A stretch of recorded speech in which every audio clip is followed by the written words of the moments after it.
Olá, meu amigo, minha amiga. Estão se aproximando aqui no nosso país fortíssimas emoções desesperadoras, mas para essa gente que habita o universo paralelo do bolsonarismo aqui no nosso país. Bom, sejam bem-vindos a mais um Portal do José. Estamos de volta para fechar essa semana que foi repleta de acontecimentos muito importantes aqui no Brasil e também de situações no campo do inusitado, que se contássemos para algum estrangeiro ou para algum marciano que estivesse passando aqui pela Terra as coisas que aconteceram aqui durante o período que tivemos um Morcrim de ladrões de joias comandando a nossa nação, eles certamente iriam achar que nós estamos exagerando. E os acontecimentos que estão se precipitando, eles, além de causarem uma expectativa muito grande da sociedade, que enxerga e enxergou tudo aquilo que aconteceu no nosso país nos últimos anos, existe também uma expectativa específica da comunidade jurídica, dos professores de direito constitucional, os professores de direito penal, direito processual penal, os professores que lecionam matérias afins ao universo constitucional, ao universo do direito penal, enfim. Porque todos estão aguardando qual será o comportamento do Procurador-Geral da República agora, há 12 dias do prazo que ele tem, segundo o Código de Processo Penal e segundo também despachou o ministro Alexandre de Moraes, em relação a tudo aquilo que nós estamos vendo. Para nós que estamos acompanhando os acontecimentos todos, não há a menor dúvida de que o Procurador-Geral da República ele está absolutamente impedido de agir de outro modo, senão o de denunciar criminalmente, de promover a ação criminal, melhor dizendo, contra essas pessoas dessa Orcrim toda. E eles estão tentando escapar de todos os modos, Hora por outra, ainda surge alguma pessoa com verniz de jurista tentando dar algum tipo de salvaguarda para essa gente toda. Mas não vai dar, Hoje, no nosso encontro anterior, eu já desmascarei, desmontei aqui uma série de argumentos jurídicos, entre aspas, que estão sendo jogados aí nas redes, em especial de um procurador de justiça lá do estado de São Paulo, o senhor Fernando Capês. Eu também recebi uma série de comentários aqui sobre a atuação política dele ao tempo que ele foi deputado estadual lá em São Paulo. Então, vou desmontar com vocês aqui mais alguns argumentos que são facilmente compreensíveis num debate que você esteja realizando com alguma pessoa que ainda acredite no Bolsonaro e no bolsonarismo, E que nos remete sempre àquela questão, Um homem de bem pode ficar apoiando um criminoso, um ladrão, confesso, um ladrão que foi apanhado com a boca na botija?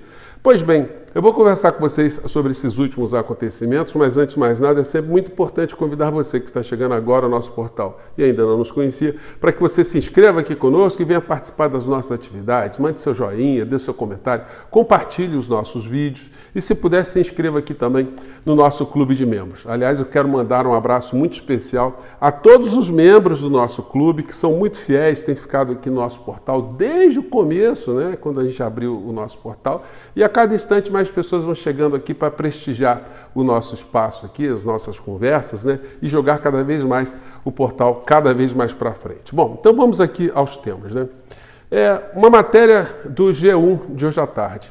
Investigado usava grupo de malucos, dos malucos, para difundir informações falsas sobre ministros do STF, diz Polícia Federal. E é muito curioso, ter um grupo que se auto-intitule o Grupo dos Malucos. E esse Grupo dos Malucos, eles mentiam para proteger, ainda mentiram, segundo a matéria aqui da Folha de São Paulo, para proteger Bolsonaro no caso das joias, diz Polícia Federal. Depoimentos trouxeram informações erradas sobre a localização, movimentação e destino dos itens desviados do acervo público.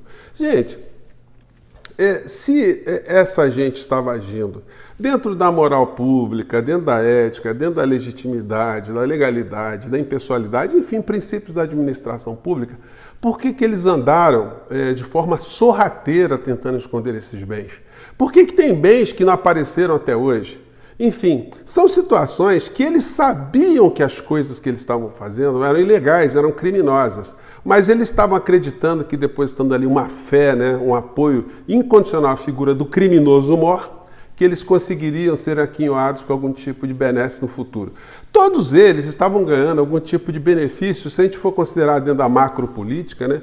Benefícios chinfrins, uma diária a mais, um soldo melhor, uma viagem para o estrangeiro, a indicação de uma filha, de um cunhado, de um parente para ocupar um cargo público. E eles achavam que isso, essa proximidade com o poder, seguindo ali uma figura tão criminosa quanto a figura do inelegível, que eles poderiam ter algum tipo de salvaguarda.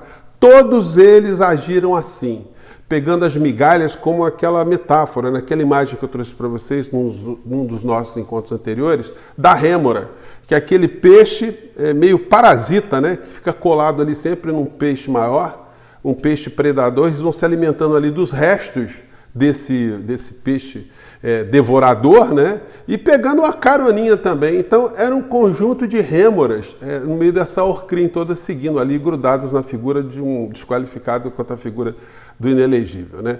Então todos eles estavam tentando mentir, eles mentiram, né? Só que todas as provas que foram sendo cruzadas mostravam que eles estavam mentindo e que no final da história eles estavam querendo proteger o chefe dessa orcrim. E hoje eu comentei com vocês um artigo que foi disponibilizado, né, foi divulgado pelo inelegível como uma forma de dar um verniz jurídico, uma justificativa jurídica para os seus crimes. Esse artigo é assinado pelo Fernando Capês, ex-procurador de Justiça, né? Ele é procurador de Justiça licenciado, pelo que eu já fui informado, né? E que é autor de vários livros em direito penal, mas ele coloca os professores de direito penal hoje numa situação muito constrangedora, né? Porque se nós todos fôssemos lecionar aquilo que o senhor está pregoando, a gente jogaria os futuros profissionais de direito num lodaçal jurídico sem fim, né? Porque uma coisa é que diz a legislação e outra coisa é que o bolsonarismo interpreta dessa legislação. O senhor Fernando Capês, segundo ele, segundo a legislação atual, os presentes são para os presidentes e não para a União. E eu desmontei aqui com vocês, né, alguns desses argumentos do senhor Fernando Capês. Em primeiro lugar, ele está usando a mesma ladainha do Ramagem, do Flávio Bolsonaro, dos advogados de Bolsonaro, do ASEF, dessa turma toda, né? Que existe um decreto 4344 que diz que documentos podem, alguns deles, ser incluídos no acervo pessoal de um presidente da República. Mas não tem nada a ver com joias. Gente, é preciso ter uma inteligência muito grande para perceber que não pega bem. Olha, se você está na administração pública, se você vive em sociedade, você acha que determinada coisa não pega bem, é porque aquela coisa certamente foi legislada para impedir que pessoas façam situações que não peguem bem, sobretudo quando digam respeito ao interesse público, né? Então o senhor Fernando Capês, ele usou esse argumento de uma lei que não diz respeito a joias. E aí é o seguinte, né? Se um servidor público puder receber presentes, assim, desbragadamente, nós não teremos mais crime de corrupção ativa, corrupção passiva, peculato, enfim. E outros crimes correlatos, né? A prevaricação, formação de quadrilha e por aí vai. Também é importante ressaltar que os crimes do Bolsonaro, se eles não estiverem enquadrados numa situação, eles ficam enquadrados em outra. Ou ele vai ser enquadrado no crime de corrupção passiva ou no crime de peculato. No crime de peculato, aqui artigo 312, apropriar-se o funcionário público de dinheiro, valor ou qualquer outro bem imóvel, público ou particular, de que tenha posse em razão do cargo, ou desviá-lo em proveito próprio à lei. Pena, reclusão de 2 a 12 anos e multa. Se a gente for aqui para o artigo 317 do Código Penal, corrupção passiva, todo mundo sabe que é corrupção, né? Enfim. Artigo 317, solicitar ou receber para si ou para outrem, direta ou indiretamente. Olha só, gente, o crime significa que o servidor público receber ou solicitar. O mero ato já configura o crime.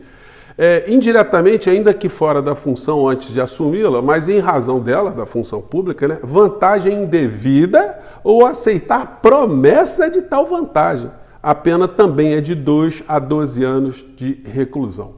E como se isso não bastasse, nós temos aqui, deixa eu achar aqui, gente, o regime jurídico único dos servidores públicos, né?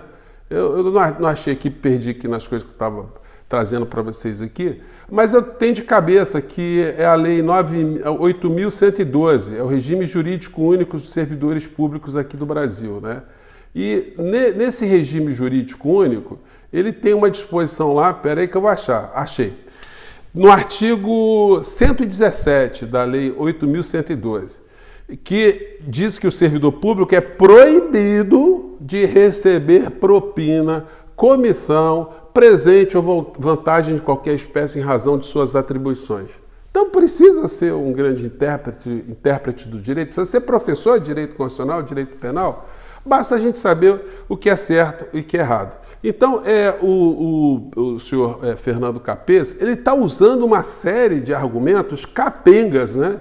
Sem querer fazer nenhum tipo de trocadilho, mas já fazendo também, né? Então, as argumentações dele e nada são a mesma coisa, porque são os mesmos argumentos que serão utilizados lá pelo advogado Bolsonaro, pela banca de advogados, para tentar dizer que o Bolsonaro não cometeu crimes. Um outro erro que ele comete no artigo dele, que ele diz o seguinte, é que os bens que passam pela Comissão de Patrimônio Histórico, né, que são avaliados, eles eventualmente podem considerar que determinado bem deva ser considerado de posse personalíssima de um presidente da República, mas os bens têm que ser levados a essa comissão.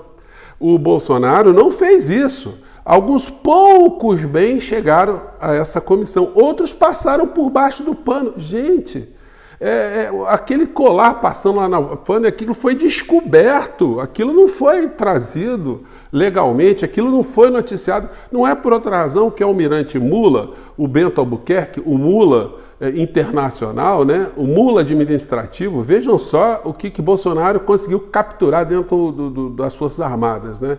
Ele cometeu o crime também que está associado a essa ORCRIM e ele vai ser responsabilizado por isso. Não vai ter como ele escapar, não. Muitas pessoas estão de olho só no Bolsonaro, mas a questão não é só o Bolsonaro, não. É a ORCRIM inteira que tem ali o comportamento absolutamente nítido dos crimes que eles cometeram. Então não tem escapatória. Como eu disse para vocês aqui na abertura do nosso papo, você não precisa ser formado em direito, ser especialista em direito, mas saber o que é certo e o que é errado. Agora, existe um fenômeno aí que é psicológico, psiquiátrico, sociológico, que é o seguinte. Muitas pessoas que apoiam dessa ORCRIM é porque tem o ódio do PT, tem o ódio da administração do Lula, tem o ódio do pessoal do Lula, tem raiva do Lula. Então, esse tipo de situação que existe, ela tira as pessoas de um campo da racionalidade. As pessoas não querem enxergar porque o ódio delas, o ressentimento é tão grande que eles ficam o tempo todo dizendo, olha, o Bolsonaro roubou, mas o Lula também. O Bolsonaro fez isso, mas o Lula também. Só que existem milhões de brasileiros aqui no nosso país que não são Lula, não são Bolsonaro, não são ligados à política, mas estão vendo o que aconteceu e que acontece. Então, erros do passado, situações do passado, não servem como boia de salvação para julgamentos que vão se dar no Supremo Tribunal Federal, sobretudo porque o estelionatário mor da nação, ele advogava, falava o tempo todo que era contra a corrupção, a favor de Deus, pátria. Que pátria que ele estava defendendo? Né? Então, gente, são situações aí que servem para a gente refletir, né? Homem de bem, mulher de bem, que apoia um vagabundo tão reles, com uma quadrilha tão reles, né? Vocês, de fato, vocês acham que vocês são pessoas de bem mesmo? Reflitam sobre isso, né? Ou uma pessoa de bem pode ter o seu demônio, né? O seu satanás, né? Guardado na sua garrafinha interna, né? Como a gente vê numa novela aí na televisão, né?